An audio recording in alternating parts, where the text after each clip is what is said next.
Oh, he's going to lean into The the sequel. following program is rated MAL. It contains strong language and is intended only for mature audiences.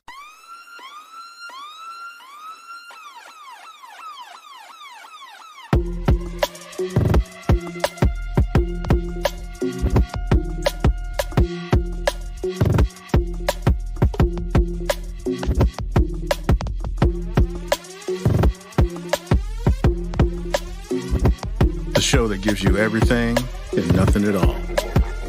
That's everywhere you don't want to be.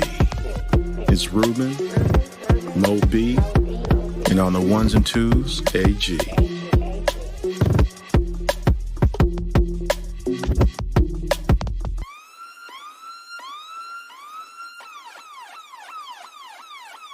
The 5-minute warning. Good evening, everyone in the world of the internet. Welcome to another episode of 5-Minute Warning. Of course, as always, it's your man Ruben here, and of course, with me is AG. What's happening, y'all? How you doing? Man, yo, a boring Sunday has turned into some of the craziest shit ever. We got to jump into it, man. Moby will be I'm here not. for- Hey, I'm not doing this all day. So No, I'm not either, because we got Okay. other shit to talk about. That's a little more important than this. But we're a live show. We talk about shit that's happening. We gotta talk about it. That's true. I will agree to the fact that this happened a few hours ago. Yeah. So we should put it down. Joe Biden has officially declared he will not run for re-election. And you still can't make people happy. The man can't make people happy because now Democrats are just like, what? And I'm thinking to myself, you asked for this for like 2 weeks. And now what? You didn't think he was gonna do it? Like, so you were just talking that shit, basically. And now he did it. Now, oh my God, where do we go from here? Hold on, player. You didn't have a backup plan? Well, Joe Biden has a backup plan. It's called Kamala Harris, which to me just makes sense. However, of course, the other side, the Republican side, as I was just reading, oh, wait a minute. Shit, Mo B's here. Mo B, what's happening? Yeah. What's going on, yeah? Oh, man. So we decided to just go ahead and jump to this Biden thing because we're not talking about this shit forever. So, basically, like I was saying, the Democrats asked for it and they got it. And now they look like they don't know what the fuck's going on, even though I guess they was just like, well, we're going to say we want him to go, but we don't really want him to go. But we really do want him to go. But even though we don't have a plan. And I'm just like, what? But then Kind of hard to make a plan when you are doing it last minute and you haven't really prepared anybody for this. So I don't understand what you wanted them to do. I think it's stupid that they've kind of forced this, but I mean, hey, whatever. Yeah, but I mean, like the Democrats, but now the Democrats are running around with chicken head cut off because it's like, oh my God, what do we do? And he just endorsed the vice president. I mean, did you expect to endorse someone else? Like, let's be real here. And so now, of course, you got in at the right time because good old Republicans, you know what? What can we do to take advantage of this? Oh, you know what? If he's not fit to run a race, he's not fit to be the president. What? Those two are two different things. Like the man just decided he didn't want to do it. But they've been saying that for weeks. That's not something new that they just said. When people first started saying he should drop out, they were like, well, he should not be president now, which to me is stupid because it's like, nah, he doesn't want to be president for 4 more years. He didn't say he couldn't be president for another 6 months. Yeah, exactly. So then, of course, they're talking again, and it's like, well, like Nancy Mace from South Carolina, she's going to introduce a resolution to invoke the 25th Amendment. And I'm just like, how many times are they going to try to invoke the 25th fucking amendment? Like, It's 6 months. Like, really? You think he's gonna fuck up the government in 6 months? Not more than your boy did, but that's a story for another Well, time. here's the thing. Even if he steps down, what does that do for the Republican Party? It just puts Kamala as president. Well, but what it does do is put Mike Johnson as vice president because he is technically the next in succession after Kamala Harris. So that's what they're trying to do. They're trying to get some power up there, but that doesn't give them power. It doesn't give them power. They say it does. I agree with you, and I agree with my 8th grade civics teacher. It don't really do shit for them, but except they can say, well, you know, we're in the vice president position now. Okay, whatever. And then it's just like, ugh. Now that you're gonna try to get the man out completely because he don't want to be there for 6 more years. And then you got one dude talking about, well, he invalidated the 14 million people who voted for him. No, motherfucker, he just don't want to run. He don't want to be there for 4 more years after he beats Trump. That's what he's saying in the grand scheme of things. Now, with that being said, everything's in disarray as far as the Democratic Party, you know, is what it is. But the funnier part that Moby and I were talking about earlier, you know how I felt bad for, AG, mostly? Who's that? The people at CNN. Why? Man, on CNN on Sundays, they got like their C team. They ain't doing shit. Bro, at 2 o'clock, they had everybody who be working Monday through Friday up in that piece. Hair looking all jacked up. Looked like they were chilling on vacation, enjoying their day off. Now we got to come into the world and talk about this shit. And it's just like, bro, man, they get no days off. I just felt bad. Even Van up there had like 3 decades of foundation caked on him. And I felt bad for him, man. I was like, they also do that just in case Van Jones starts randomly crying for no motherfucking reason. You already did that. So that's what I'm saying. So you got to put a whole bunch up there just because you know he's gonna cry for something. yeah, you know, Abby, man, I feel bad for Abby, bro, because that hair looked like she won't trying to do shit today, and she up in there, and they put that shit in a sort of bun, and it's just not cooperating. It's hot outside, shit ain't cooperating, and I was just like, man, they had to call in the A team at like 1:30 once all this shit went down. That I just felt bad for them because they can't get a fucking day off because, you know, whatever. And the last thing I'll say, then I'm gonna send it to AG. And I said this earlier, bro. Biden knew he was jumping out this shit. Just because he didn't tell us immediately, it was brilliant for them to wait till after the RNC to do it. It's completely brilliant. So, you know, I think he knew way before. I know he's telling people, yeah, I just figured it out last night. Whatever. Nah, man, this is a plan.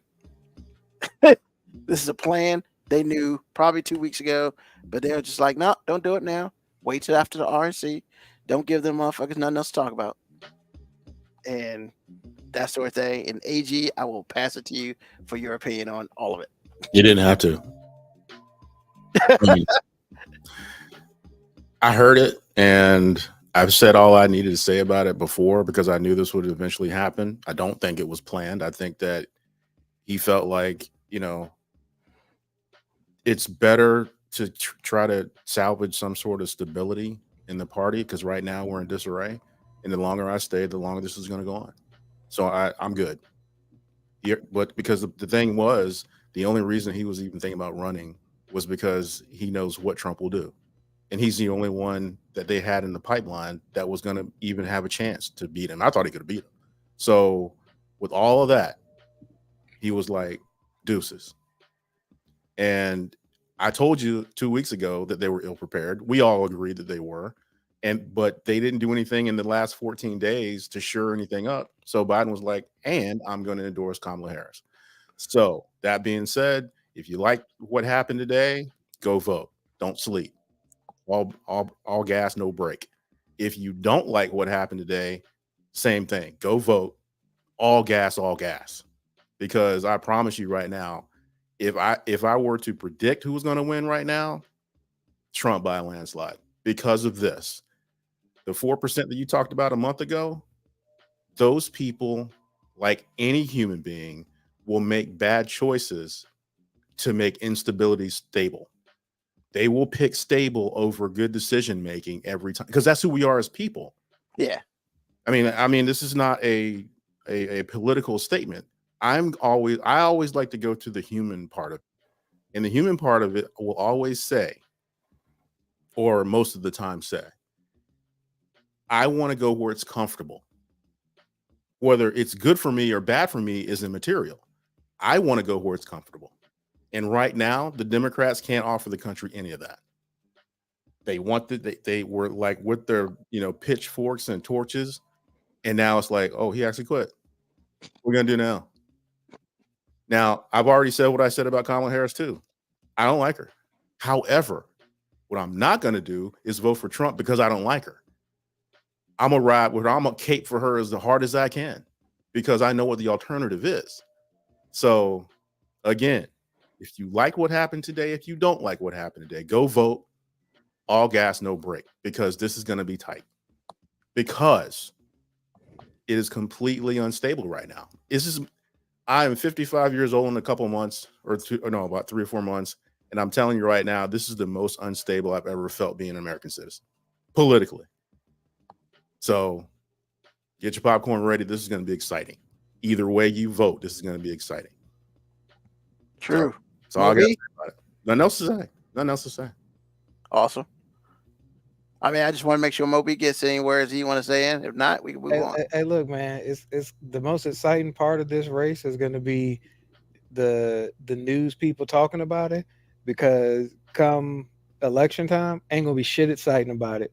This might be the greatest landslide presidential victory of all time. I agree. The Democratic Party might win 8 states, maybe 9.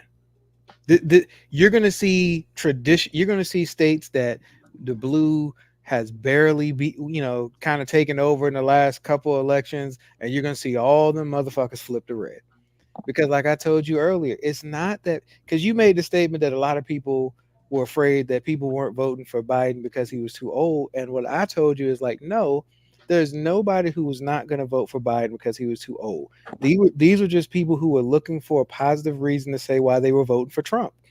They just want to vote for Trump without having to say, I'm voting for Trump. It's easier to say I'm going to vote for Trump because Biden's too old than to say I'm going to vote for Trump because I want to vote for Trump.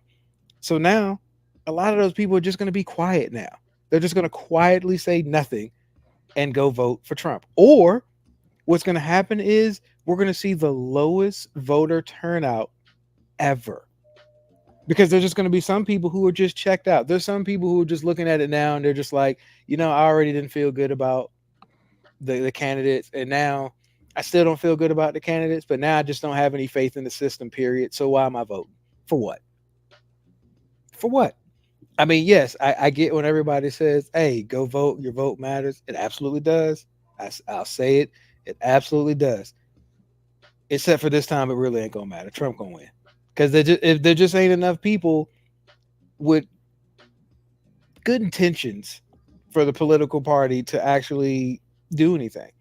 This is what's been wrong with the Democratic Party for, I don't know, last 25 years, is the fact that they're all bitches and they don't stick together.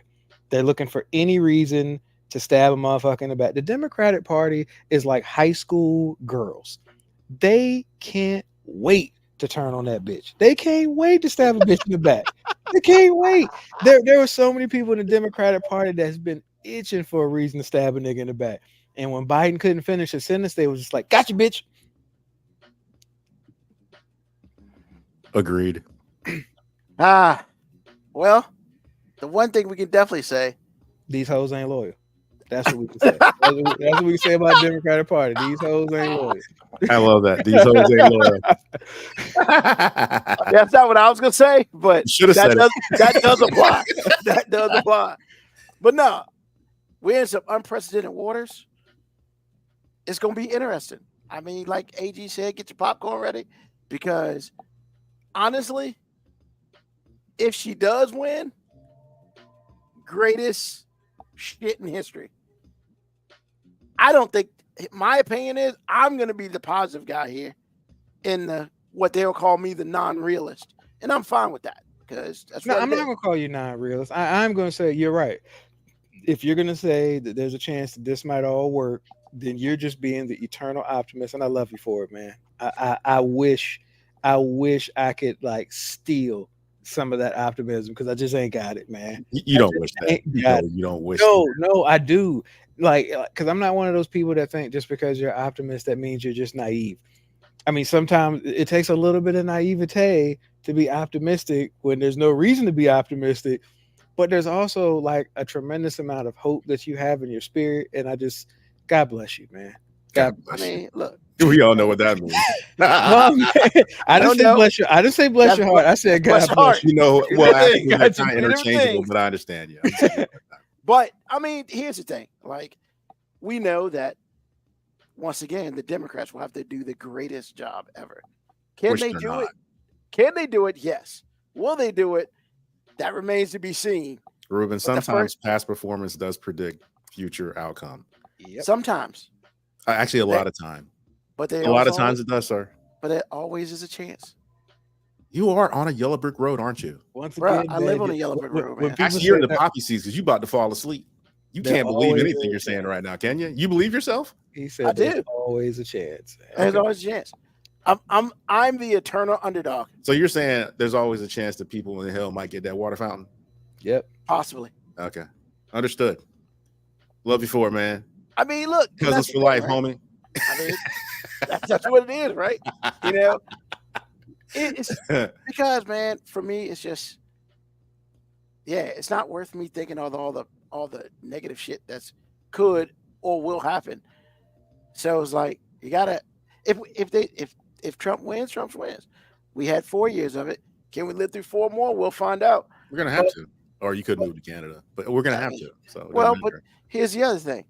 Honestly, I think it's gonna be hilarious for them to throw all that shit they threw at Biden right back at him. But they're not. See, and that's the problem. But how are you gonna throw it at, like, Ruben? You say they're gonna throw it at him as if people on the other side are listening. Nobody's fucking listening. Hey man, look, you know what? Me being an optimist is crazy, right? No, it's not crazy. I just wish people could hear you. Like I'm in the minority in this completely, and you're not even in the minority. You're in a box all by yourself, screaming in the echo chamber, surrounded by motherfuckers who are deaf.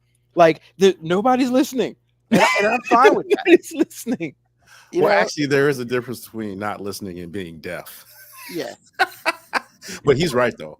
Completely right. I mean, okay, not even nobody's listening. Nobody can hear you. That's what it is. Nobody can hear you. Yeah, because I mean, I'm that tree that falls in the forest, and I'm fine with that.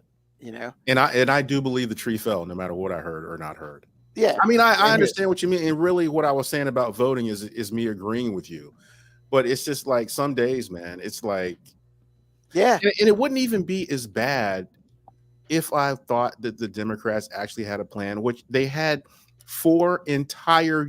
Remember. This dude let us know he has done nothing wrong as far as I'm concerned with respect to doing what I said.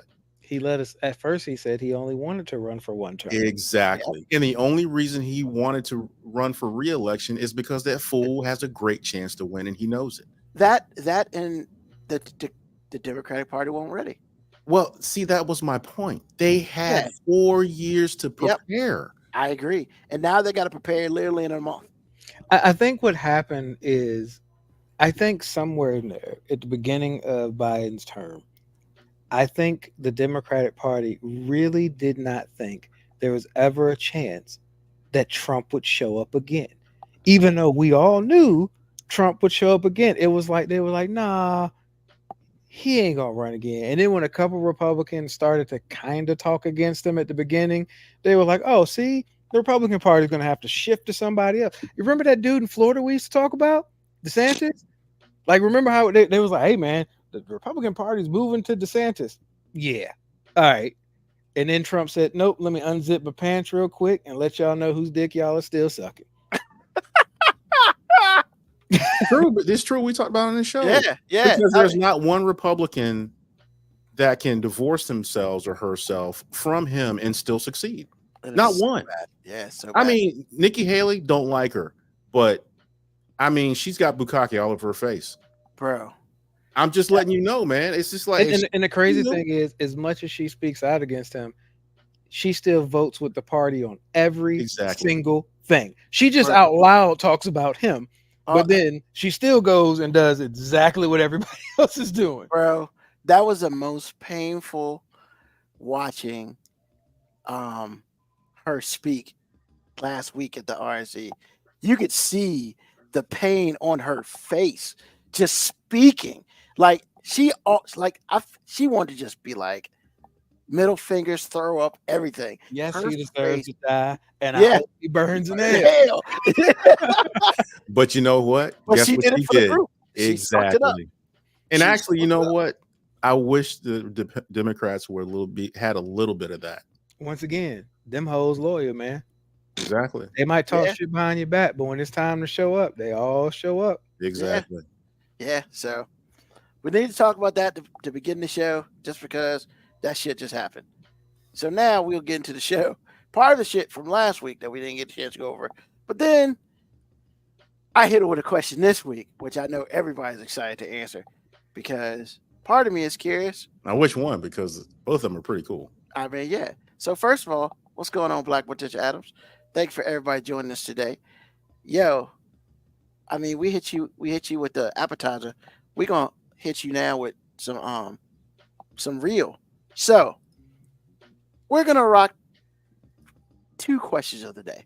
We're gonna start off with last week's question that we didn't get to, and then we'll come back to next week's question. This week's question. So first of all, how aggressive is too aggressive when a man makes his intentions known to a woman? Like, so let me re-explain that, because when I wrote it, I realized I was talking in circles, but that's how I do anyway. Like, when a man wants to tell a woman that he's interested, and women say, I want men to talk to me and tell me how they really feel. Oh, I'm getting there. How aggressive does a man need to say it? And how much is too aggressive, other than the physical part, like, whooping ass or whatever? So, Mo B, you clearly have your hand up first, like we're in school. So I'm gonna let you go first. It's a trick question. Talk to me. It's a trick question because you are operating under the assumption that the goalpost does not get to move. The goalpost moves all the time. So I would say it depends on how attractive he is, how much money he got, how much he's just actually attracted to whatever he represents. That goalpost will move however it's convenient for that woman. So there could be a dude that does absolutely nothing, and that woman will do whatever in her power to try to get his attention. And then there can be a dude that's super motivated, super into her, does all the right things, and she will find a way to say that he's thirsty, he's lame, he's too aggressive. It's a moving goalpost. You are acting as if women operate under this place in which they have a assigned value on things, and it doesn't move. That does not exist. So to say how aggressive is too aggressive, that depends on multiple factors that she gets to generate depending on the person we're talking about. So, I mean, it's an impossible question to answer. It's an impossible question to answer. So my answer is it's a trick fucking question. Let's move on. AG? Yeah, I understand what he means. But there's an addendum I want to make to it. This is the one time where I feel like, no, it's not feel like anything. This is the one time where a man is in charge. And you will sift out all weak ass women. Because if I go to a woman and say, you approach her the same way. I find you attractive, or, would you like to go out to dinner? Or could I have your number? Or whatever it is. All the normal stuff, you still have to approach, right? After that, it's like, look, I'm in this to get married, or I'm in this to, I just want a bone, whatever it is. So if you approach a woman, and I've been told this before, that's why I'm adding this to what Mo B said, because a lot of women like to say you're intense Well, that woman is not ready for you, so you need to move on anyway. She's weak and flawed. She's not ready. So if you go to her and say, look, I want to get married, this is what I'm doing. I'm not really dating you as much as I am seeing if you can be a suitable wife. And do you fulfill all the requirements that I have? You're going to find out exactly what she's made of. Now, if you get the response that I usually got when I said, hey, I really like you, you're too intense. Well, you already know. Yeah. Okay. Let's move on. You weak. Yes. She's not ready for you. So you find someone else and her response is, I agree. Let's go out, for a month or so, see where we are, because my intention is to find a husband. I want to see what you're about, where you are, blase, blase, blah. That is the woman that you're looking for. Or if, certain things don't work out, y'all part as friends or whatever it is, but there was no game playing. So in that way, you don't waste a lot of time. It's like I said before, you're going to run into 10 women that aren't worth your time. And the other thing is you don't make yourself a simp either. It's just like, nah, I don't really think that I could marry you. So I don't really want to call you anymore. Or I already know because I've seen you in the wild. I want nothing to do with you. So I'm not even going to approach you. This is the one time, or one of the few times where in a relationship with between a man and a woman, a man has all the power that he's ever going to have. And I go back to something Mo B said on this show, which made all the sense in the world. This is the part where when Mo B says that men have a problem saying no, that's a lot of our problem to start with. You guess what? He's right. Because in this part, you're saying, no, there's nothing you can do that's going to make me like you and make me want to spend money and make my life hell. And you get all the fruits of it and I get nothing. So I'm not ever going to call you again. I mean, I'll speak to you if I see you, but no, I don't really like you. What dude says that to women that's not Asperger, or at least on the spectrum? Not one. Could you imagine how easy your life would be if you walked up to a woman and said, this is what I'm trying to do. Are you down or not? She says yes, then you keep moving. She says no, then it's like, nah, I'm good. And move on to the next one. It doesn't have to be about sex or anything like that. The mechanics of it is the same. But the only time that some men get direct is if it's a sex thing sometimes. I'm saying to you in this situation right now that you posed, you have all the juice to get it right at the source. So whatever you try to mix is going to be so easy because you got it right at the source. You don't waste no time. You don't waste any energy. She's not looking for something for her necessarily that's out of line with what you're looking for. Everything is on the up and up. Everything's on the up and up. Now, then if you see some character flaws that you don't like or whatever, you can judge it on that. But I'm saying that you're not wasting your time with somebody that you don't have no business being with to start with. In every relationship I've ever been in, I can look at it and go, if I wasn't a bitch, I would have never had to deal with that. If I wasn't weak, I would have never had to deal with that. Because I already knew, especially as I got older, like anything past 30, bro, I wasted so much time thinking I couldn't tell a woman no. Just like Moby said. He on this show, he literally said, we all bitches. So I'm saying at some point in time in our lives, exactly, we've all been simp. We have all played the simp role. Exactly. Women. The only thing is, some people aren't repeat offenders. And you know what I'm saying? No. But see, that's my whole point with what you said. How rare is that though? Yeah. We all do it twice. We all do it 3 times. Yeah, and sometimes you got to be a simp until you can't simp no more. That's really what it is. You got to hit that wall in your spirit where you just like, I can't do it no more. Exactly. But I feel like the way what Ruben has said, all the young dudes out there that's listening, I hope you are, because what I'm saying to you right now is this: you don't really have to do it once. Because you already know in your heart, if you'll search it, you already know what you don't like and what you don't want to put up with. Now, again, there's context here. You have to be straight too. Okay, you do. You have to do work on yourself, and you have to come and you got, Hey, now fuck that, AG. We ain't doing that. We not about to do the whole. No, wait a minute. We talking about them. No, we talking about them right now.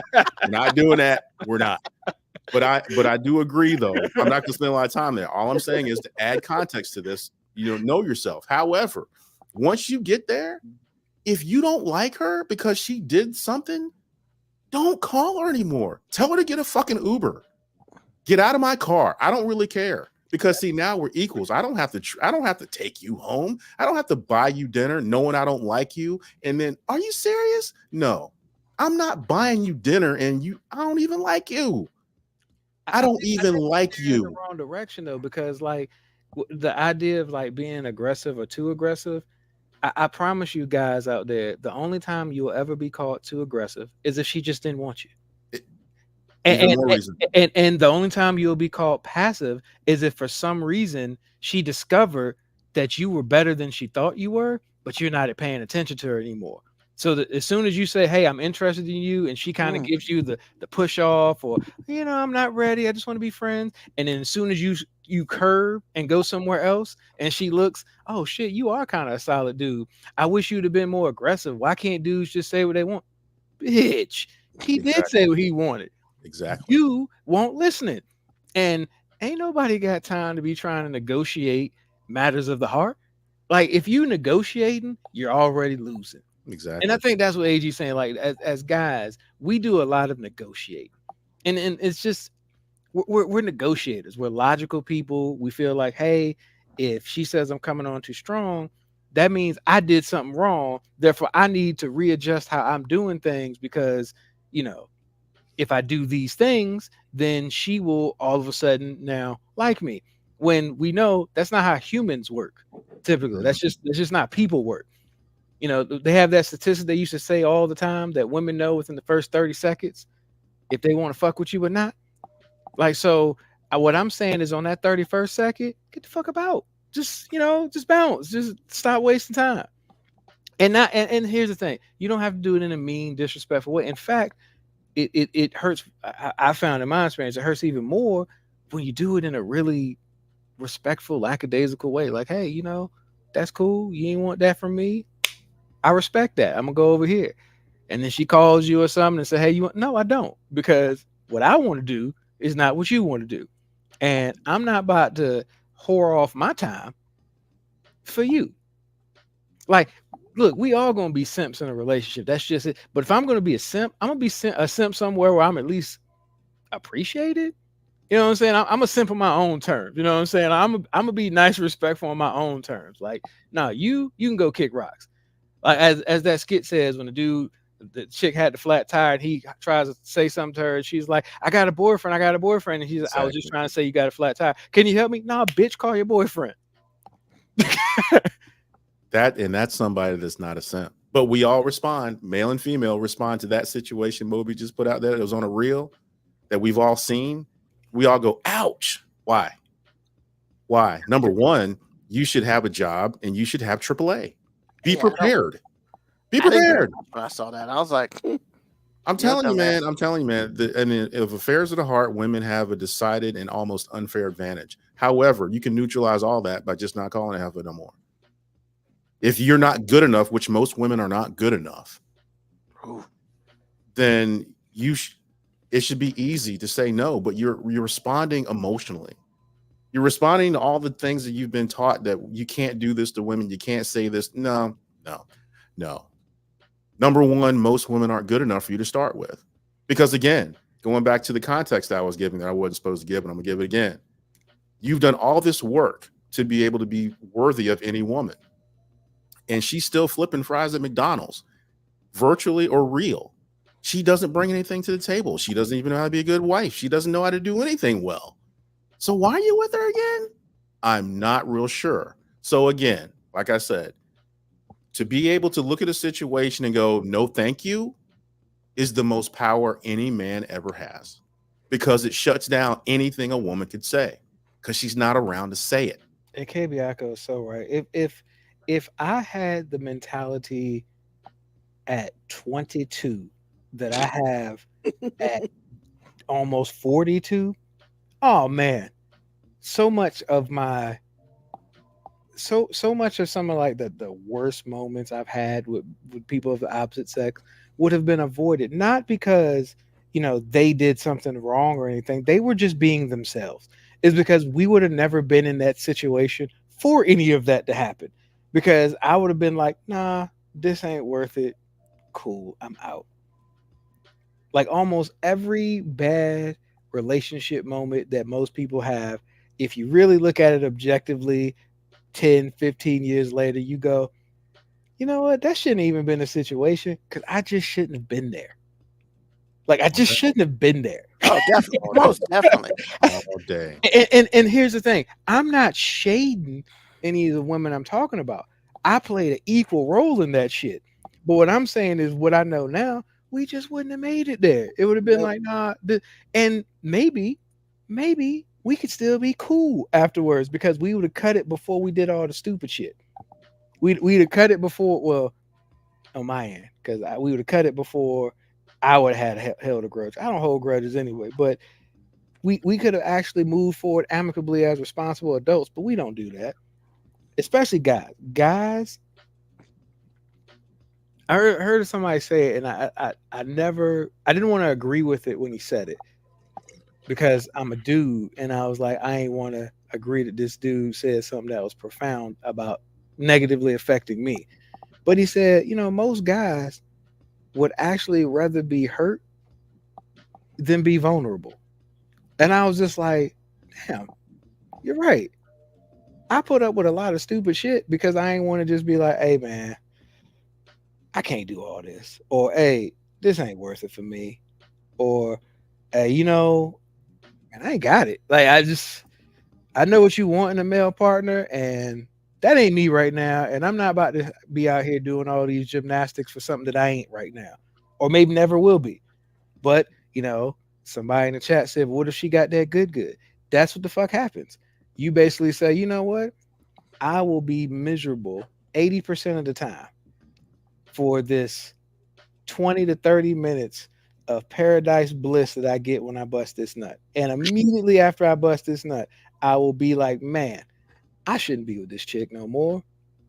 But it's just really hard sometimes to be like, this ain't worth it. Well, sometimes that good will make you think I got a chance. I can make it work. Exactly. Because you start negotiating. Once again, I said, when you start negotiating of matters of the heart, you've already lost. When you start negotiating, especially if you're negotiating with yourself, not even talking about negotiating with the other person. If you have negotiations with yourself, it's a bad day. Like, and as friends, we gotta do better as friends when we hear our friends struggling. Because here's the thing: I don't care if my friend listens to me. What I care is that I can be able to say, "Hey, bro, I told you." Not even I told you, like, "Hey, man, you do what you want to do. I'm just saying, you working way too hard for a situation that ain't worth it." I can feel better in my spirit other than just ignoring it or doing what most guys do. Like, hey, man, I ain't got to lay with her. You know what I'm saying? Actually, that should let you know something's wrong. Oh, yeah. But as guys, we ain't supportive in our male friends' relationships. We support our friend without supporting the relationship. Yeah. Like we're able to separate the two. Yeah, that's true. I agree. We're able to separate the two. We can be like, hey, man, if you like it, man, that's what you like it. I love it. Yeah, if that's what you want to do, man, I support you, bro. I'm gonna be here for you regardless. You know what I'm saying? when your friend says, hey, man, I'm gonna be here no matter what you decide. He really telling you making the wrong decision. He just is still letting you know he supports you. But see, that goes back to what I was saying before, Mo. It's like we don't want to listen because we either got the good or we're emotionally involved or both. Even though I'm like, if you said that to me about a woman I got on my mind right now, I would be like, I know he's right, but I'm going to call her right after this podcast is over. In fact, I might even cut it short because that's who we are as human. That is a human flaw. And we just happen to be talking about men right now. I'm telling you right now, bro, it doesn't matter. We're not trying to hear it. Just like a lot of times I told you before in the past on this show about my folks and how they treated women that I was dating that they didn't like, and they knew why they didn't like her. It was like they didn't like her and they didn't like her for me, but they didn't say anything because they knew what would happen. I would just gravitate towards it more, and I would try harder. I would try harder to be tough enough or enough, which women challenges all the time. You can't handle this, and we try to fucking handle it. If a woman tells me that, I'm gonna fucking believe her. I can't handle it. I'll see you later. Because those kind of challenges don't ever go away, but we're not listening because we're invested because the pussy was good. We're invested because of our emotions and all those things. So if you give me common sense, Mo, I'll be like, I'm good. I'm better than that. Ain't going to happen to me. Yeah, it's going to happen to you, bro, because it's happening right now. You got a dick in your ass and you don't even know it. Just letting you know. Oh, Yeah, we're not going to listen.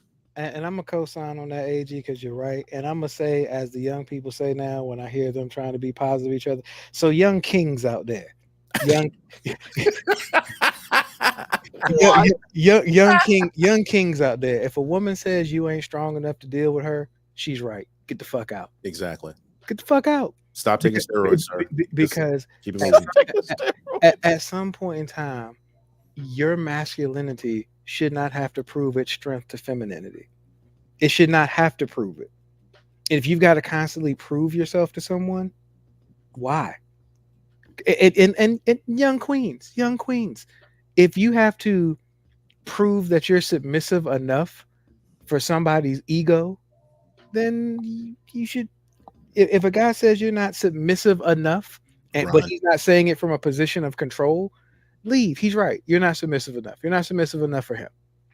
And that's okay. Like people, kings and queens, it's okay not to be with each other. Some people ain't meant for you, and you ain't meant for some people. That's the information I wish I knew when I was in my early 20s, that there was no negativity about not being right for somebody. Well, all I'm saying is, Ruben, you got a humdinger, sir. That was good. It's a moving goalpost, though. I promise you, it's a moving goalpost. That's why there's no answer to the question. That's more of a matter when you're with somebody and they're the one or whatever it is. I mean, I'm gonna disagree, AG, because all right, how many times? You know what? Perfect example. Hey, Ruben, me and you watched this clip. It was with Michael B. Jordan. He was walking out in public, and some girl was like, "Hey, we went to high school together. You remember me?" And he said, "Yeah." And he's like, "I'm not so lame now, am I?" And walked off.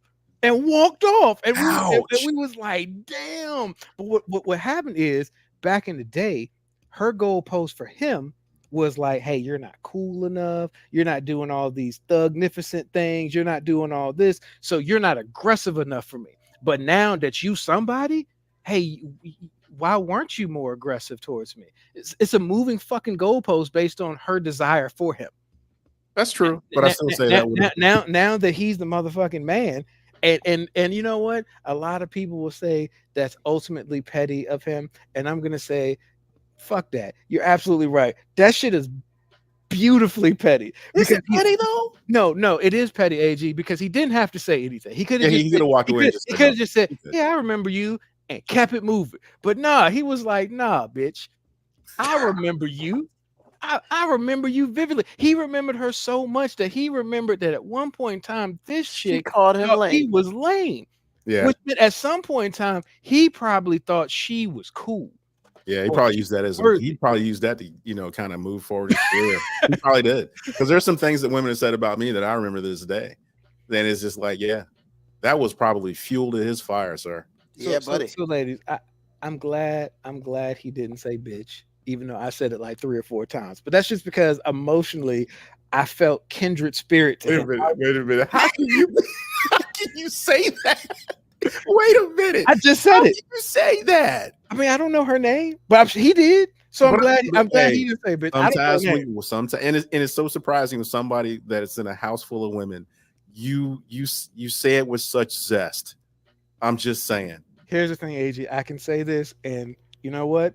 It's the morality code that I've created. I don't give a fuck if nobody agrees with it. I have never called a woman a bitch. I've never individually been talking to someone and said, "Hey, you're a bitch," or "Hey, fuck that bitch." Never have done it. Now, if I didn't know a woman's name and she did something that I thought was, less than, Look at that bitch here. exactly. or I might have stated someone was acting like a bitch. See, there's a very big difference between acting like a bitch and me calling you a bitch.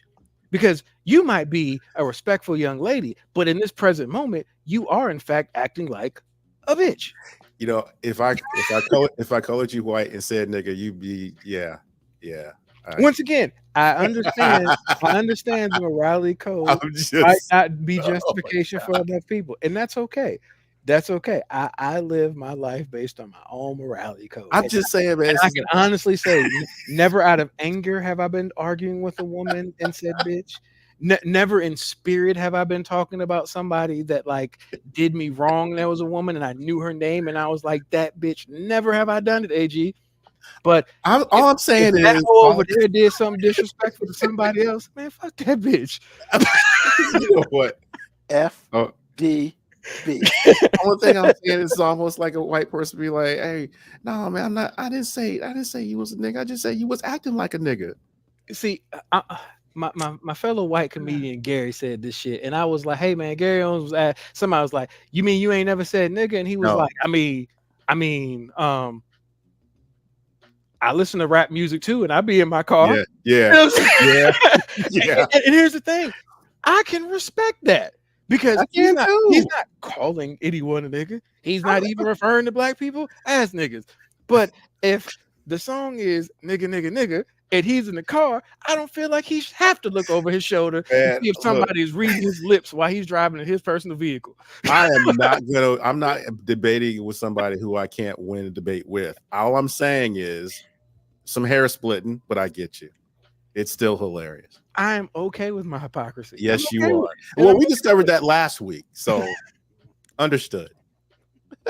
Next question, Ruben. Awesome. This is good. I mean, the boys lighting up, man. I mean, it's, Brent Malone said pretty much the aggression is proportional to how she finds you attractive.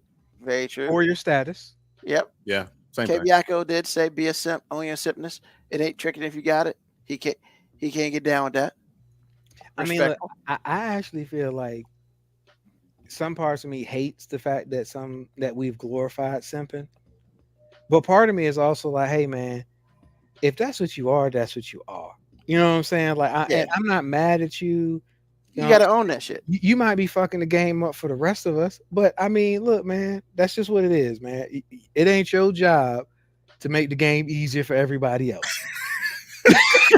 It ain't your job to make the game easy for somebody else. Now, we ain't got to respect you. You know what I'm saying? We ain't got to respect you. It ain't your job to make it easier for everybody else.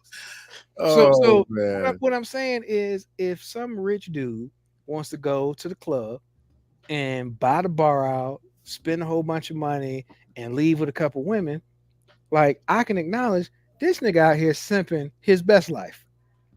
And I could be hateful and be like, fuck that nigga. But no, I'm not going to be that way, because I'm going to be like, hey, that is his chosen path to success. And I ain't got to respect it. I can respect the game, but I ain't got to respect it. I can still be like, that simping ass nigga. But I'm not mad at him, because it ain't his job to make it easier for me. It ain't his job to live by the same code. Wait a minute. That's simping ass nigga. Oh my God. Just like I said, if I won the lottery and I get my Skyline and I go through Wendy's in reverse, look, I understand that what I'm doing is some petty ass shit, that I'm fucking it up for everybody. I'm not going to apologize for it. I'm just not. I mean, That's my path to success. That is my path to success. Jesus. All right. Black Patricia Adams said, I don't think the man has to be aggressive. It's the majority of women that got the I'm the prize mindset, so that 8 out of 10 will see all they can get from you and do all for them while still scouting men out, fit what they want. You can have everything and more, but it's still not you they want. Absolutely true. But here's the thing. I don't think it's just because women think they're the prize. Because I think even the most prize-worthy woman in their own mind will still bend the knee when they see something that they want. So all these Hasidity women who are like, hey, I need a guy to do this, I need a guy to do this, I need to do that. If Chris Brown walks by, he can be like, shut the fuck up, bitch, and come on. And her ass is gonna get in the car with him. Facts. You know what I'm saying? So no, I don't give a fuck if she thinks she the prize, because it's funny how the prize switches when she actually sees the fucking prize. Very true. Let's see. Brett Malone asked, "What if it's that good? Good." I think You've already talked about. Here's the thing, Brent. It's always that good in your own mind, and that's the problem. We get so hung up on the fact that we think good is singular. Like, yo, there's a lot of good pussy out there. I promise you. There just is.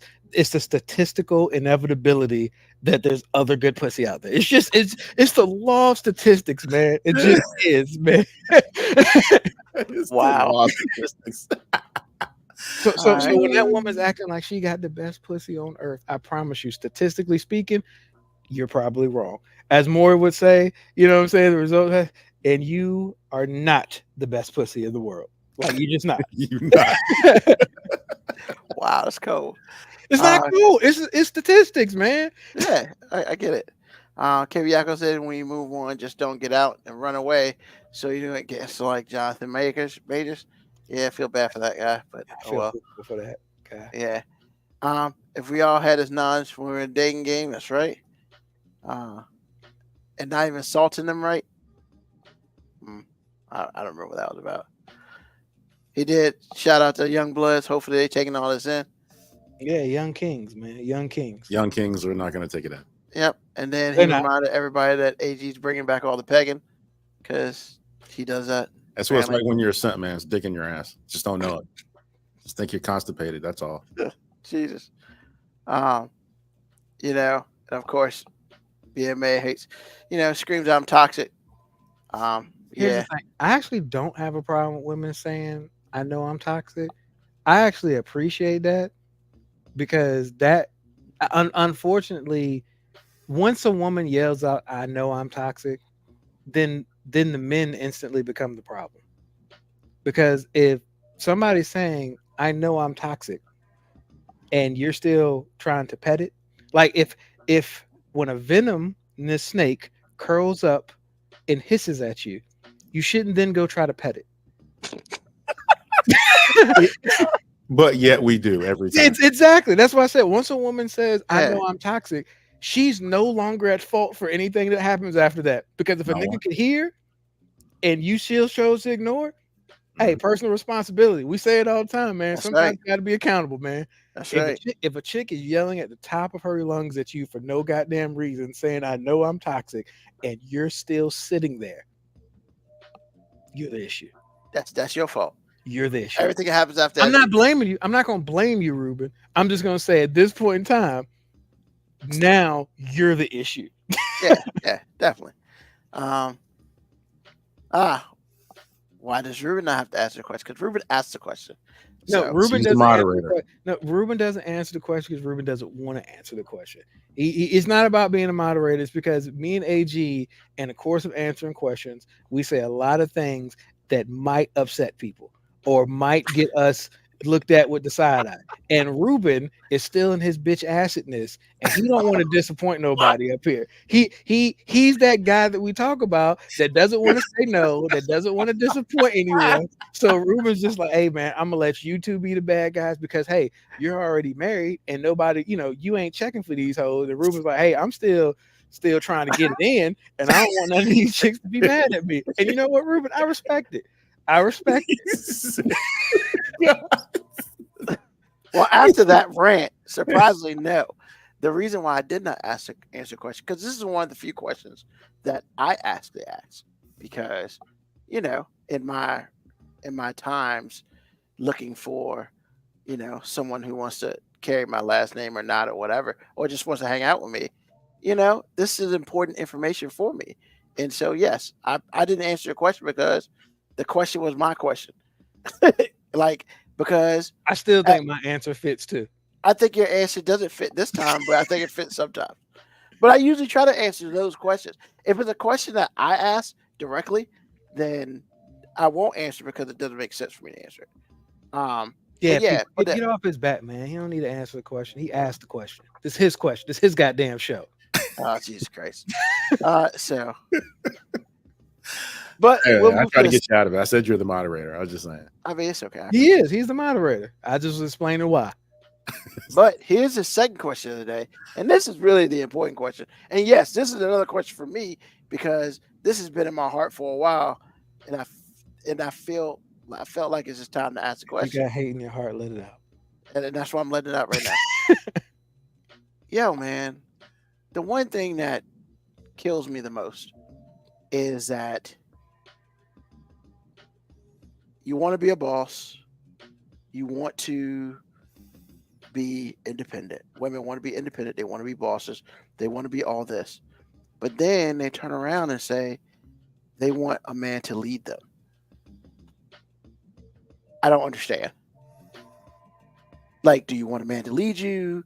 Do you want to, like, be a boss? Like, what the fuck? Like, I don't get it. So, and Moby has raised his hand because we're back in school. So I'm gonna go ahead and let him go again. No, I'm gonna let AG answer the question first. I just wanted to amend what you said. I don't think I've met any woman who actually, by definition of what a boss is, actually, in fact, wants to be a boss. They just like saying that shit. Go ahead, AJ. Again, I'm gonna make an amendment to it because it's true. But here's the other thing that I would say: the 1% want to be led, and the 1%, the 1% of women that want to be led that is talking to a dude, and I'm talking to this dude right now. Be ready, because there's responsibility for having a woman like that. So be ready. Now, having said that, women that say that in general are hiding from any responsibility. Because if you say that you want to be led, you don't, like Mo B said, you don't really mean that. You they want to be able to tell you what to do and then hide behind the responsibility, which is hiding behind you and then let you handle whatever happens. So if there's a big decision to be made, she's all up in your grill because you're not consulting her. You already know what needs to be done, but she wants to be all up in your business. Then you do it exactly the way she wants to do it and everything falls apart. And then she looks at you and go, well, you're supposed to be leading. That's what women actually want on average. And then when it goes right, then she wants you to give her flowers. That's what you're actually talking about as far as I'm concerned. Any woman that says to me that they want to be led will tell me whether that's true or not in the first 10 minutes of talking to her, probably less. AJ, they'll tell you, I can, young kings out there. let me address you again. If you really, really want to know if your woman or the woman that you're courting or the woman that you're engaging in and whatever you're engaging with truly respects you as the person that is leading, ask one simple question. Hey, what you trying to eat tonight? Everybody, you see that silence right there? If you ask a woman what you trying to eat tonight, the typical response is either I don't know or it doesn't matter. Or you pick. See, if you get the you pick answer, you got to test that. See, don't think that all of a sudden you got a submissive woman. You don't. You got a chick that don't want any of the responsibility of this being a bad decision. So what happens is you name a place. No, I don't really want to eat there. You name another place. No, I don't really want to eat there. And now you're frustrated because now you're like, all right, fuck it. I'm just going to take you somewhere and we're just going to eat there. Now, if you pick something and the food turns out not to be good, it's your fault. Because she's going to go, well, you picked the place. Even though in the back of your mind, you named 6 other fucking places first that she said no to. But because this one didn't turn out well, she wanted to be a part of the decision without being a part of the failure. They want all the responsibility that comes with success and none of the accountability that comes with failure. That's all it is. And that's why I said, by definition, I've never truly met a woman that quote unquote wants to be a boss, because you want to be successful. You might want to make a lot of money. You might want the title, but when you're a boss, there's something very important that happens. It's, if this shit don't work, it's your fault. And I ain't never met a woman that wants to say that. Also, all these women who are super successful always say, I ain't trying to take care of no man. That's what a boss does. Unfortunately, exactly what a boss does is you take care of motherfuckers. You take That's care. literally the definition of being in charge. You're Take care of a whole lot of responsible for- motherfucking people. No, man, 'cause I'm glad he said that, because I was thinking in my mind, I was waiting for him to finish. But I'm telling you right now, man, women don't want the responsibility, and they don't feel like they need to take care of anybody. Them wanting to be a boss is them getting a whole bunch. They want to be a queen, and when I say that, they want people running around and serving them at every turn and any women it may have. That's what they want. But they don't want to be responsible for everything that happens to have that happen to them. And then if you tell them that they're a queen and everybody run around and serve you, then they offended. It's like, wait a minute. You told me this is what you want. Didn't I tell you what you are and you're mad? Really? Hey, what Paul Mooney said, everybody want to be a nigga till it's time to be a nigga. Exactly. You did say that. It's funny. What I'm saying, all these people who I'm a boss, bitch. Everybody want to be a boss until you have those boss consequences, which is, if this shit don't work, you still gotta take care of everybody. You still gotta make sure everybody eat. And you can't be like, I ain't trying to take care of no grown, because as a guy, when we're quote unquote head of household or boss, don't nobody want to hear us be like, man, ain't about to take care of no grown ass woman. I ain't about to. You sound, as they say, zesty if you say shit like that. Zesty? Yes. That is the new term for women when they want to insult a man's masculinity by calling him less than. You say he's acting zesty. I had not heard that. So if a guy expresses his emotions to you, he's being real zesty. No, he's not being emotionally mature or emotionally responsible or emotionally aware. No. He's zesty because he's talking about his emotions, and his emotions make you feel bad about who the fuck you are. That makes you zesty. It's the new insult. Well, I think it's easy to do all the things that we're talking about when you're not responsible for anything. You're not responsible for day to day. You're not responsible for taking care of anybody. And I'm saying it's even worse when you don't have children, and you're not responsible for legacy. You're not responsible for anything short term or long term. If you are, you can say that you're tired. I can't do this. Why don't you help me? All the things that women say to men all the time. And I'm like, okay, well, if that's the case, would you please stop trying to be in charge? I'll help you. But if you're going to be in charge, then I expect you to pull your fucking weight. How about that? You can take out the garbage. I've seen you lift a couch when you're mad cleaning. But come on, man. But all of a sudden, all the outside stuff is my job. When I've seen you cut the grass. All I'm saying is, if you don't want to be responsible for anything, if you don't want to be accountable, then you might want to talk to an older woman or read a Bible or something like that and figure it out. Read a Bible. No, it's important he said that because a lot of people don't realize a lot of the young kings and queens today mistake masculinity and femininity, and they have the idea of what the two mean. Like masculinity is seen as strength and femininity is seen as weakness, when nothing could be further from the truth. Yeah.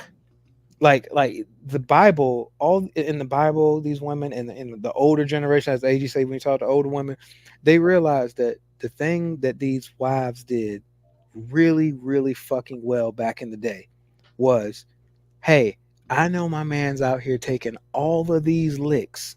So what I'm going to do is I'm going to shield him from whatever is in this space. I'm going to build him back up because I know everybody else is beating him up. I know no matter how much we feel like we're evenly contributing, I know the world is only looking at one of us to do certain things. Like we can say we're in a 50-50 relationship. Hey, both people are working, but I promise you, if you hear about a couple and you hear about them getting kicked out of their house and all this stuff, the first person you look at is always the guy. That's the world. The world is looking at that. So no matter how much we're saying, hey, we're all doing this together, we're 50-50.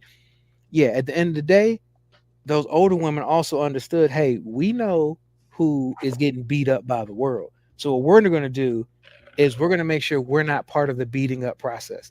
Like when you come home, it should be like an ice bath. Like I know you've been getting your ass whooped from the rest of the world, so I'm going to give you a space to recover it, not a space where you have to then prove to me the same thing you're out here trying to prove to the rest of the world, which is that you're enough. And that's women being the prize is true. The problem is it's just not true in the way that y'all think. You're not the prize because of your looks or because you're a trophy wife. You're the prize because, as the Bible said, when a man finds a wife, he's found a good thing. Is because, hey man, recovery is important. You know, you ask any good athlete, hey, you can train as hard as you want, but if you're not getting enough sleep, if you're not icing shit down, if you're not getting your proper nutrients, if you're not fueling your body correctly, it's going to break down. That's what marriage is. That's what relationships are. If he's out there getting beat up and training to take on the world, that recovery process is important. So if you're not creating a space and atmosphere in which he can do that, then you're not the fucking prize. You're the enemy. You're the enemy behind, you're behind the lines. You're literally on the wrong side of the gate being the enemy. So when women say we're the prize, like as a guy, we joke about, hey, these women all think they're prize, like, but truly, as two people who've been married for a while, me and AG, I think we can both wholeheartedly agree on this. Like, if you found a good one, you goddamn right she's the prize. You goddamn right she's the prize. Because the world out here trying to fuck me up. And sometimes she might contribute to it, but when she sees, hey, this world done beat him up too much right now, I'm gonna give him a pass today. I'm gonna help build him back up. That's important. And I don't think we talk about that enough. We celebrate who's the leader of the household and submissiveness. Bro, it ain't about that, man. It's about if we're truly a team, like there are different roles on the team. And it doesn't mean that one person's role is less than. Like even if she's the breadwinner, she's making the majority of the money, I promise you, the world looks at him as far as like taking care of the household and making sure everybody's good. That's his responsibility, whether it's his role or not. And understanding that and understanding how to nurture each other in that way, that's where we miss all the time. So when I hear women, or say, I'm the prize, what do you bring to the table? I'm the table. I'm the table. Wow.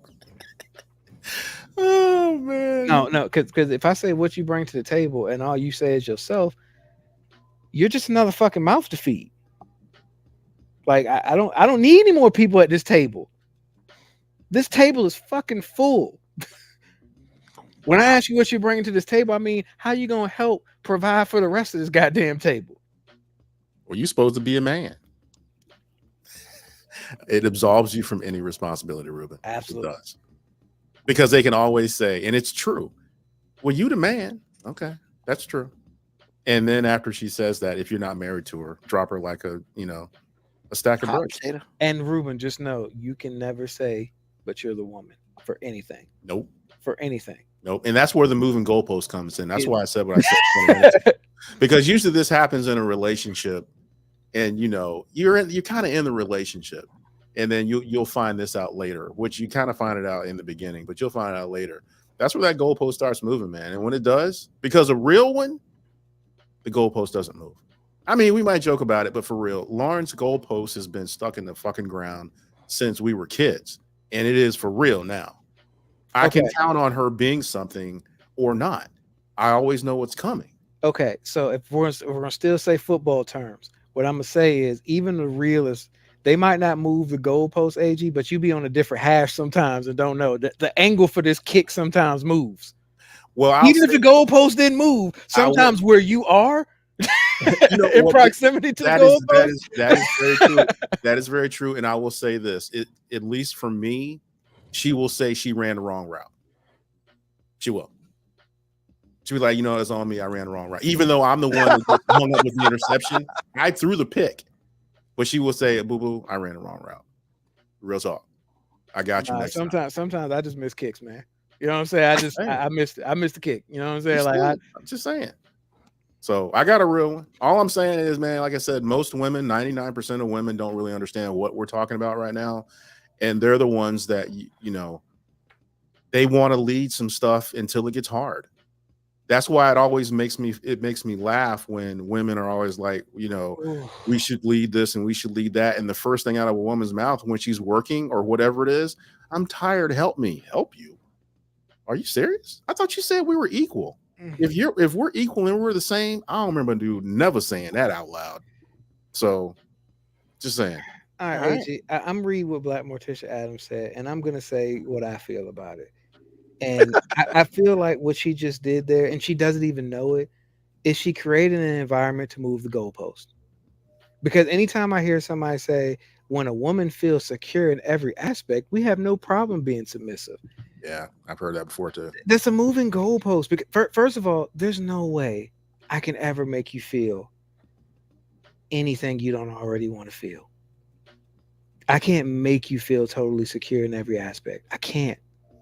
No matter how good I am, because you have baggage, you have experience, you have history. There's all like being secure is taking a chance. You security comes with risk. Like there's no, I just know I'm gonna be safe here. That's stupid. Security is about taking a chance. So when you say if a guy makes me feel secure, but you're not saying what's required to make you feel that security, that means the goalpost is wherever the fuck you choose to put it on that day. And the problem with that is I'm not saying that you should automatically just do whatever the fuck a guy says. That's the wrong version of submission. That's stupid. I wouldn't advise that for anyone. But you should be able to earn the right to make a mistake. Because that's the problem that I think women miss when it comes to, hey, I want him to lead. Yeah, but if you want somebody else to lead, you got to fucking live with his mistakes too. You got to understand that just because he's trying to lead you right, don't mean he ain't going to lead you astray a few times. Don't mean he's going to fucking miss the exit and have to reroute. That shit happens in life. But the problem is, as soon as somebody leads you in the wrong direction, now all of a sudden you're saying they're not worthy of being leading. Hey, the only person that can lead you infallibly is God. So if you asking me to be Jesus, I will gracefully bow out and say, can't do it. Can't do it. Even if my name's Jesus, can't do it.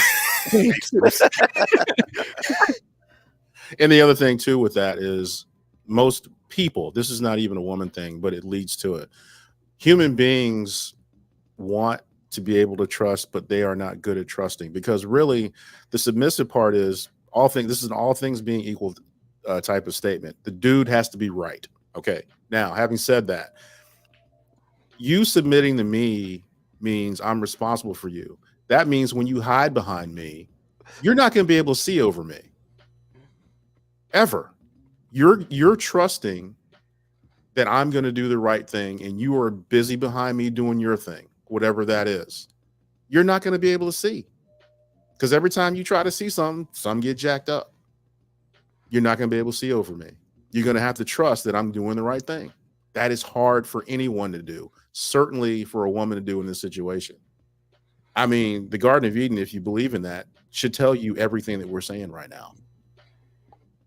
So okay. There it is. So, and there's a comeback. So to feel safe and secure is not saying we won't run into issues. When he couldn't take the lead, I took over till I was able to stand back ahead, comfortable and confident. So, I feel like every statement we're making about this, and when it's a back and forth, it's always like we're making the statements as if there's no such thing as wrong. And what I mean is like, yeah, okay, you took over when he couldn't lead. No. Here's the thing: leadership is gonna take you places sometimes where you shouldn't be. It's going. You're gonna go the wrong way sometimes, and everybody involved is gonna get hurt. Leadership is taking responsibility for that and doing whatever you can to get back on the right. And that's all I'm saying. Like I think some people expect leadership to be like this thing where if I'm quote unquote head of household, if I'm leading, then if we end up in the wrong place, I'm a bad leader. No, it means I'm a leader that made a mistake. It might mean I'm growing as a leader because hell, 41-year-old me married me. I'd like to think I'm a little bit better than 30-year-old married me was. You know what I'm saying? Like I might make some similar mistakes, but I'd like to think there's some things that I do now much better because I've been allowed to lead and I've been allowed to make mistakes. I've been allowed to put us in some situations where I'm just like, ooh, fuck that one up. But hey, I'm also like, still my job to make sure we get back. And the submissiveness that I've always asked for had nothing to do with her bending the knee for me. It's like, hey, let me fuck up. Like if because we can't have too many chefs in the kitchen and nothing get cooked.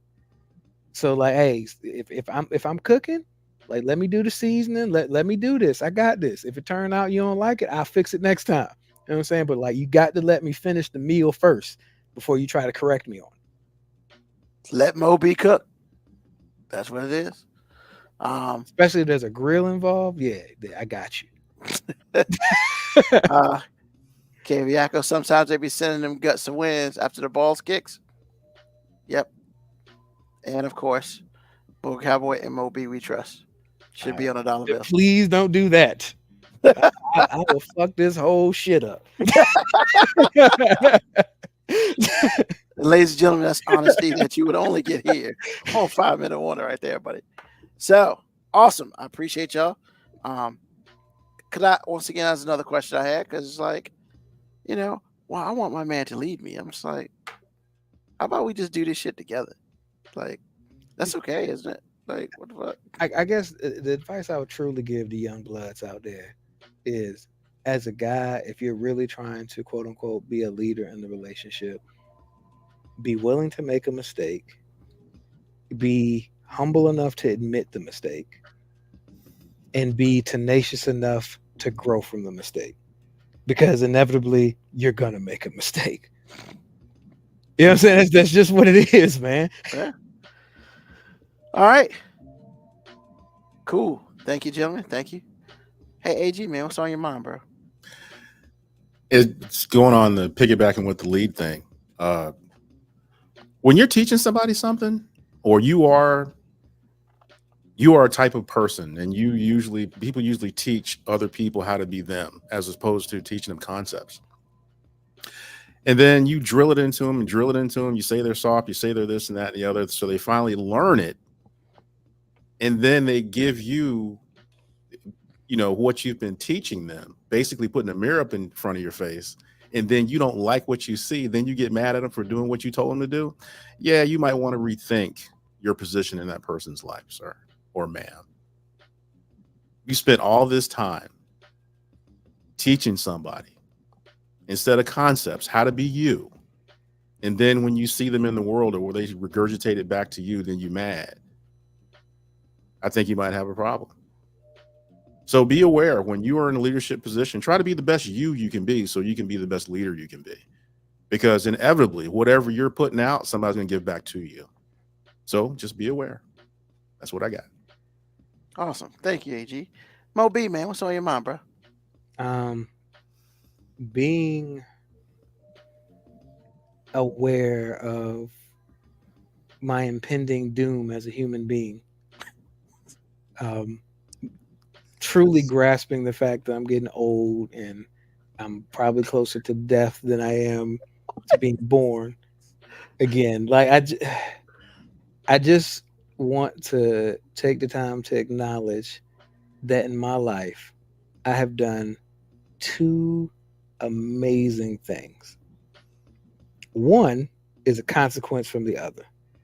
One, I picked a real one, as AG would say.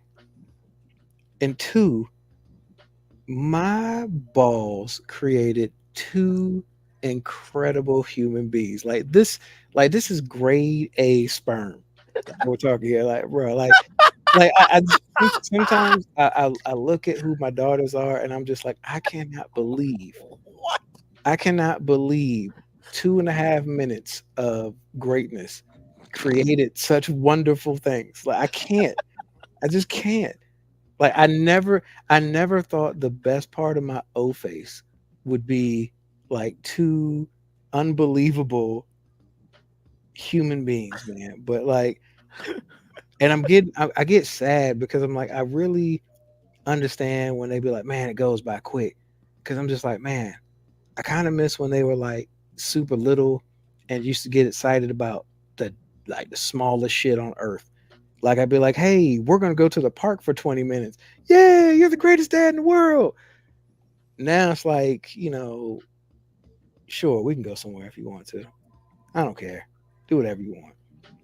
But but they're just such, like, I took my daughter back to camp and we walked into the cafeteria because everybody was eating, because I guess I got her back there when they were eating dinner. And we walk in and all the kids start, hey, it's Cadence, and everybody starts clapping and cheering for it. I'm just like, You had a tear.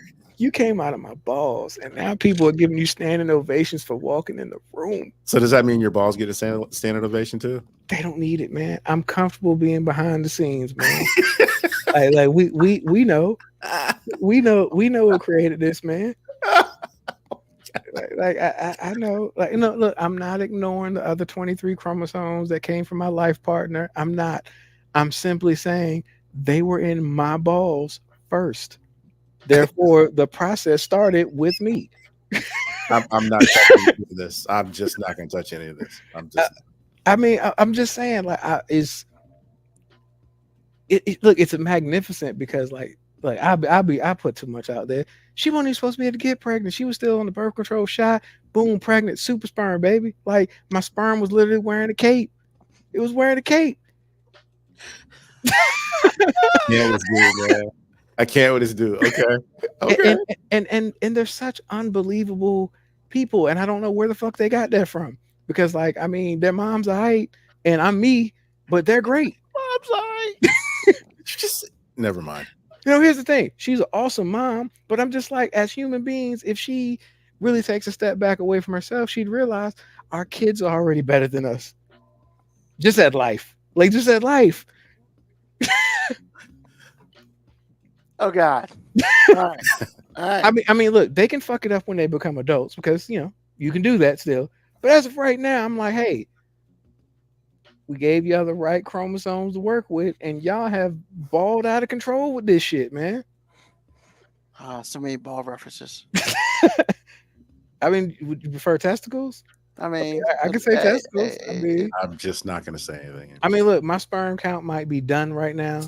I'm old. My sperm count might be non-existent, but when it was kicking, look, my sperm might not be like Michael Jordan, Muhammad Ali. It might not be like greatest of all time, but I feel like it's like that Roy Jones category where it's like, hey, in his prime though, I'm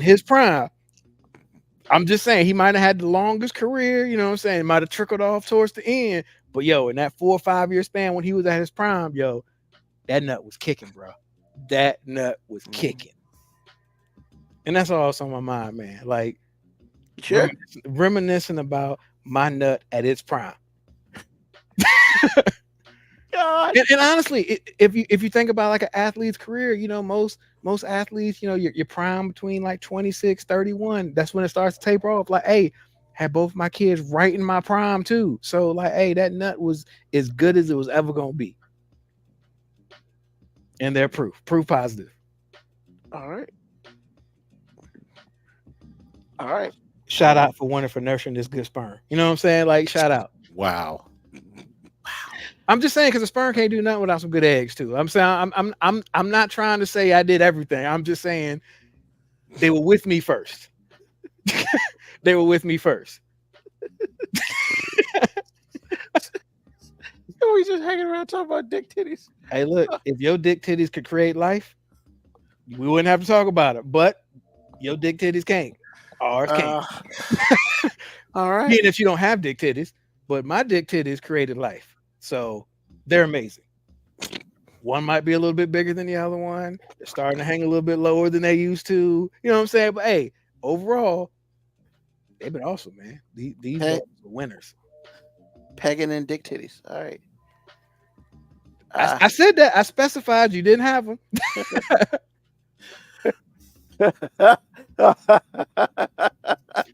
Hilarious. I mean, you can say they were wasted, but I say they weren't ready. You know what I'm saying? My teenage nut weren't ready for this. My early 20s nut, that sperm wasn't ready. It wasn't ready to produce this. It just wasn't. I wasn't ready. It wasn't ready. So we just, we stayed on the grind. You know what I'm saying? We worked on our craft. We practiced as much as we could.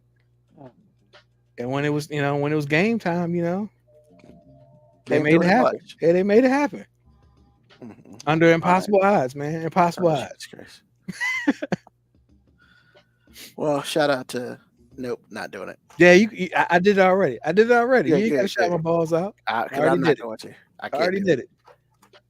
All right, thank you, sir. Jeez. What's on my mind is very simple. It's very important to advocate for yourselves, especially when you have a partner. Because the one thing that everybody seems to forget is unless your partner is a member of the X-Men or something like that, they don't have telepathy, so they can't read your mind. I hear you, Black Patricia Adams. I hear you. So it's very important that you tell them things that you want. You got to advocate for yourself, because I'm not talking about just in what I want for dinner, or hey, I want you to do this for me. Everywhere, like even sexually, you need to advocate for what you want. If you like it this way but not that way, or you like it in this hole but not the other hole, you probably need to have that conversation. Way to bring it full circle. We talked about we talked about these awesome balls, and now you're talking about what hole to put it in. Like, bro, way to bring that. That's why you the host of this show, man. I do what I can, sir. But all I'm saying is, you got to remember that your partner, or other people for that matter, don't have telepathy. So you can't be mad at them for doing something that you didn't necessarily tell them to do, or at least explain to how you want it done. You kind of got to talk about it. That requires some communication skills. And, to the point was like, hey, can you move that couch over there? Or, hey, I like to get kissed on my neck, whatever. You just have to have that conversation. Because if you're not doing that, you're just going to be unhappy. Like, some dudes like it some way, some dudes like it other way, some dudes like to be pegged. That's what you want to do. That's what you want to do. Nobody's going to be mad about that except for y'all two. But so all I'm saying is, ladies and gentlemen, communicate to your partners, about what you want and what you expect, because you can't assume stuff, because when you start assuming stuff, you're probably not going to get what you want. You're probably going to get something completely different from what you want. And then you'll be pissed off because they didn't give you what you wanted. So all I'm saying is, if you want something, you got to fucking ask for it. And if you can't do that, then you don't want it bad enough. So that being said, I'd like to thank everybody for joining us on this episode of 5 Minute Warning today. Thank you to AG. Thank you to Mo B. Thank you to those who are listening and who will be listening to it on the podcast. And yes, Black Patricia Adams, sometimes you got to slip it right in there. And of course, we're here every Sunday from 9 to 10 Eastern Standard Time until we feel like getting off. And thank you once again for listening to the podcast. Always check us out. It comes out usually on the weekend. Like, subscribe, tell your friends about it. Tell your friends, tell your enemies. Just tell somebody about us. Once again, next Sunday, Eastern Standard Time, you can catch us on YouTube. You can catch us on Twitch. You can catch us on my Facebook page if you know me. But look, just be here with us. It's good stuff, and we're glad to have you. So with that being said, you know, we're going to do it like we always do it. Peace, love, hair grease, soul, and deuces.